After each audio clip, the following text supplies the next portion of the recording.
So, I'd like to talk about what it means to be a man.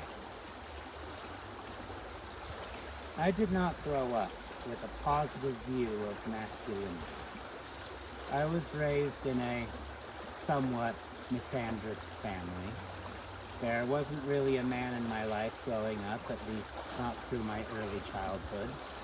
My mom and my grandma raised me together alongside my sister for a few years in the early days.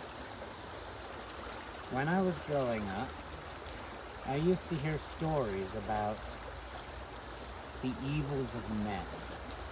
How, while there were exceptions, by and large, men were kind of awful, kind of horrible. My mom used to tell me stories about how men would primarily think with their dicks. Naturally, this didn't give me a great view of manness and masculinity in general. So as I was growing up, I very quickly determined this idea of who I did not want to be. This set an example for me of the kind of man to not grow into, the kind of things to not do and engage in if I wanted to be one of those rare, good men.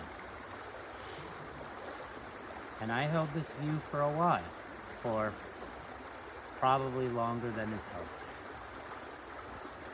But then, at some point, mostly courtesy of my grandma, I started to come to a different understanding of what a man is and a man could be. My grandmother was, among a great many other things, a huge fan of fantasy. She got me into fantasy films, fantasy books. She didn't get me directly into fantasy video games, I did that, but I was already a fan of the genre, and so I played fantasy games. Now, because all of this media exists as part of the patriarchy, the vast majority of the time, the protagonist characters in these stories were men.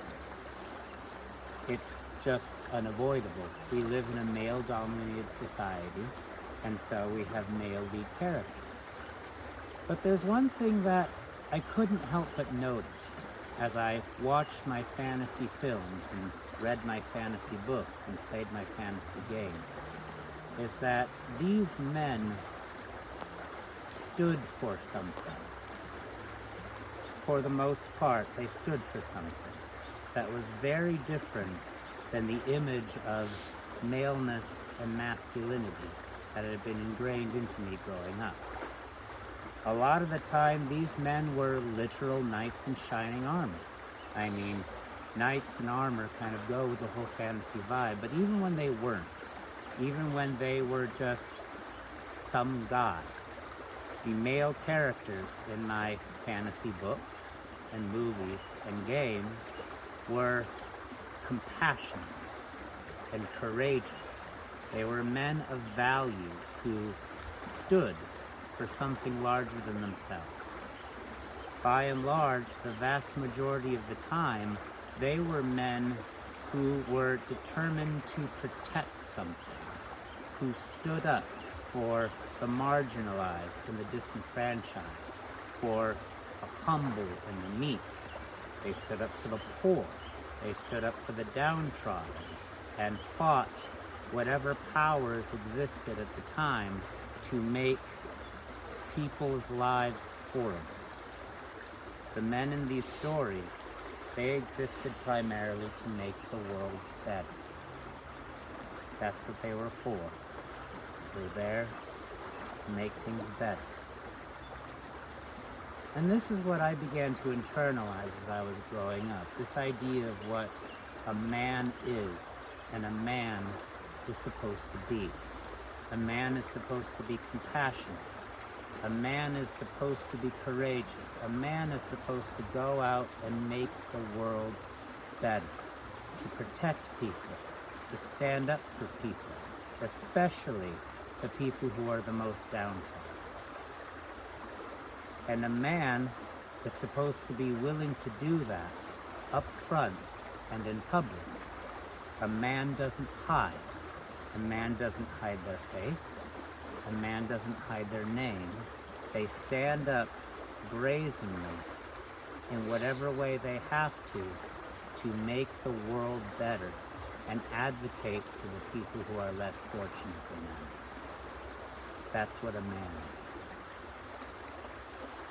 Now, today, I live in a world where Donald Trump and J.D. Vance and other conservative Republican politicians, other so-called men, have made their public images and their careers and basically their entire dogma about deciding who doesn't get to exist, who doesn't get the benefit, who doesn't get to be here. They think they get to decide who gets to have and who does not. And they've built an entire social empire on this idea of excluding. Exclude the migrants and the people of color. Exclude black folk. Exclude women, at least insofar as those women do not agree with their patriarchal values. Exclude gay and trans people, especially trans people. But it goes further than that. I would have expected these exclusions, but I've been surprised, because nowadays it seems like they want to exclude federal workers, exclude veterans. I thought the entire conservative agenda was about protecting the rights of veterans. It seemed to me from my history that that was something that was important to the right, taking care of our military boys after they come home. Yet they want to defund and dismantle the VA. Shows what I know, I guess. These people who call themselves men have devoted themselves to the idea of defying the wants and needs, and in some cases, the very existence of the most marginalized and downtrodden and underrepresented among us. That's not what a man is. That's not what a man is supposed to be.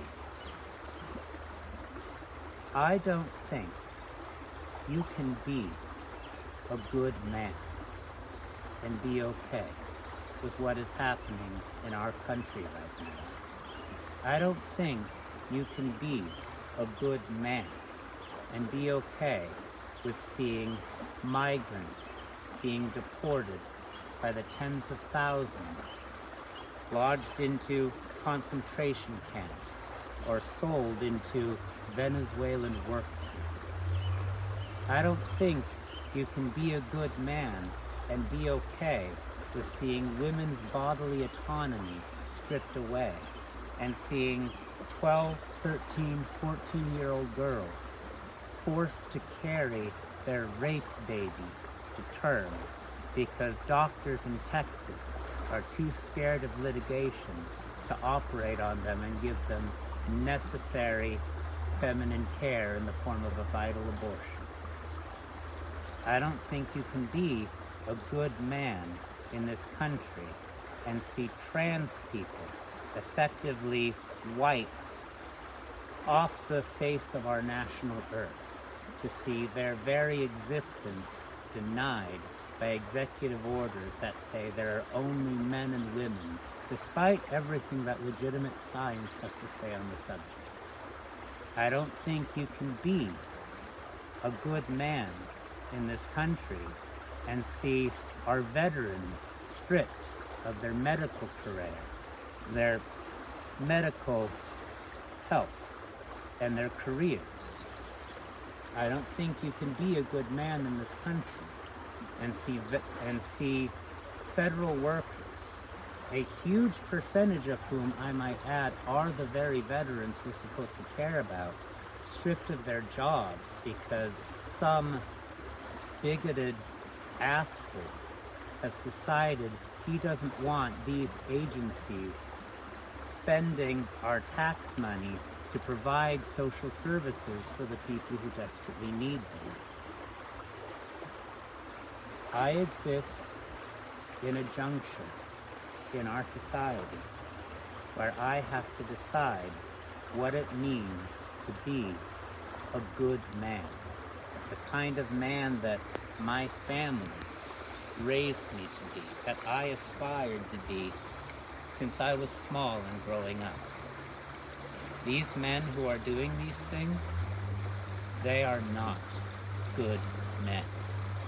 Donald Trump, J.D. Vance, Elon Musk, all the other men responsible for the actions currently being taken by this administration, they are bad men. They are the bad men that my mom and my grandma warned me about and taught me about since I was small. And being a good man means being willing to stand up, to be visible, to be heard, to be courageous and compassionate and represent for those that all of these supposed men are kicking to the curb. My name is Brian Lurtkin-Tiefel. I'm doing my best to be a good man right now for every marginalized community out there. If you're a good man in this day and age, wear a skirt.